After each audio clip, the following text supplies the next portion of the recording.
अतुल लोंढे आपल्यासोबत आहेत. अतुल भाऊ, तुम्ही उमेदवारी अर्ज दाखल केलेला आहे, काय सांगाल, कशा प्रकारे निवडणुकीला समोर जाणार?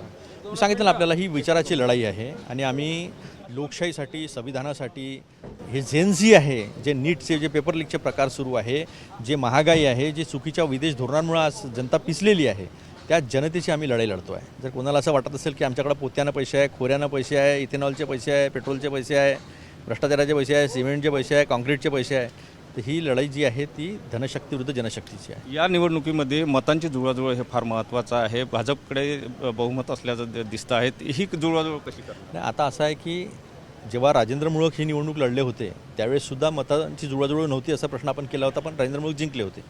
ज्यावेळेस अभिजित वंजारी पदवीधर मतदारसंघात लढले निवडणूक, त्यावेळेससुद्धा हे कसं होईल बा, 58 वर्षानंतर ती निवडणूक आम्ही जिंकलो ना.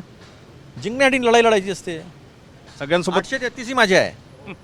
833ही मतदार माझे आहे आणि जिंकण्यासाठी मी ही लढाई लढत आहो, असं अतुल लोंढे यांनी स्पष्ट केलं आहे. कॅमेरामन साईसह सुनील ढगे, TV9 मराठी, नागपूर.